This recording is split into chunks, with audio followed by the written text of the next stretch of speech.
ತಂದು ಹಾಕದವನು ತಂದೆಯಾದರೇನು, ಮಾಡಿ ಹಾಕದವಳು ಮಾತೆಯಾದರೇನು, ಮರ್ಮ ಅರಿಯದವಳು ಮಡದಿಯಾದರೇನು, ಗುಣವರಿಯದವನು ಗಂಡನಾದರೇನು, ಸಹಾಯ ಮಾಡದವನು ಸ್ನೇಹಿತನಾದರೇನು, ಮಾನ ಕಾಯದವಳು ಮಗಳಾದರೇನು, ಮನೆಗಾಗದವನು ಮಗನಾದರೇನು. ಜೀವನದ ಪ್ರತಿಯೊಂದು ಪಾತ್ರಕ್ಕೂ ಒಂದೊಂದು ಗಾತ್ರವಿದೆ. ಅರಿತು ನಡೆದರೆ ಬಾಳ ನಾಟಕ ಸುಂದರ, ಮರೆತು ವರ್ತಿಸಿದರೆ ಜೀವನ ಹರಿದ ಹಂದರ. ಕಹಿಯಾದ ಔಷಧವನ್ನು ಅತಿ ವೇಗವಾಗಿ ಒಂದೇ ಗುಟುಕಿಗೆ ಕುಡಿದು ಮುಗಿಸುವ ನಾವು ಸಿಹಿಯಾದ ಚಾಕ್ಲೇಟ್ ಅನ್ನ ನಿಧಾನವಾಗಿ ತಿಂತೇವೆ. ಇದೇ ರೀತಿಯಲ್ಲಿ ಜೀವನದ ಕೆಟ್ಟ ಕ್ಷಣಗಳನ್ನು ಅತಿ ವೇಗವಾಗಿ ಮರೆತು ಬಿಡಬೇಕು ಹಾಗೂ ಸಂತಸದ ಕ್ಷಣಗಳನ್ನು ನಿಧಾನವಾಗಿ ಮನಪೂರ್ವಕವಾಗಿ ಸವಿಯಬೇಕು. ಸುಣ್ಣದ ನೀರು ಕೂಡ ಹಾಲಿನಂತೆ ಕಾಣುತ್ತದೆ, ಆದರೆ ಗುಣ ಬೇರೆ. ಹಾಗೆ ಕೆಲವರು ನಮ್ಮವರಂತೆ ಕಂಡವರು ಅವರ ಒಳಗಿನ ರೂಪ ಬೇರೆ ಇರುತ್ತದೆ. ಬದುಕು ಎನ್ನುವ ಪುಸ್ತಕದಲ್ಲಿ ದೇವರು ಮೊದಲನೇ ಪುಟದಲ್ಲಿ ಜನನ, ಕೊನೆಯ ಪುಟದಲ್ಲಿ ಮರಣವನ್ನು ಬರೆದಿಡ್ತಾನೆ. ಆದ್ರೆ ಮಧ್ಯದಲ್ಲಿ ಖಾಲಿ ಪುಟವನ್ನು ಹಾಗೆ ಬಿಟ್ಟಿರ್ತಾನೆ. ಯಾಕಂದ್ರೆ ಅಲ್ಲಿ ನೋವು ನಲಿವು ಮಾತ್ರ ನಾವೇ ಬರೆದುಕೊಳ್ಬೇಕು.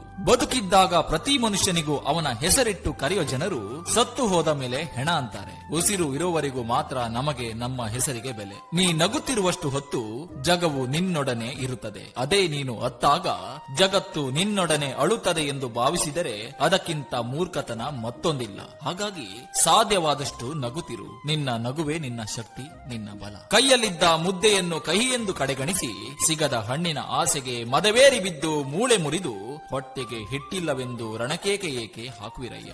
ಸೋತವನಿಗೆ ಗೆಲುವು ಕಾಣುವ ದಾರಿಯನ್ನು ತೋರಿಸು. ದಾರಿಯೇ ಇಲ್ಲ ಎಂದು ಹೀಯಾಳಿಸಬೇಡ. ಹಸಿದವನಿಗೆ ಸಾಧ್ಯವಾದರೆ ಅನ್ನವನ್ನ ನೀಡು, ನೋಯಿಸುವ ಮಾತನಲ್ಲ. ದುಃಖದಲ್ಲಿ ಇರುವವನಿಗೆ ಸಾಂತ್ವನದ ಮಾತನ್ನ ನೀಡು, ದುಃಖ ಹೆಚ್ಚಿಸುವ ಮಾತನಲ್ಲ. ಸಂದರ್ಭಕ್ಕೆ ತಕ್ಕಂತೆ ಸಹಕರಿಸಿ ಬಾಳು. ಇಲ್ಲಿ ಯಾರಿಗೂ ಏನು ಶಾಶ್ವತವಲ್ಲ ಎಂದು. ಕಷ್ಟಗಳು ನಿನಗೂ ಕಾಡಬಹುದು ಬಂದು. ಇದು ನನ್ನ ಬೆಳಗಿನ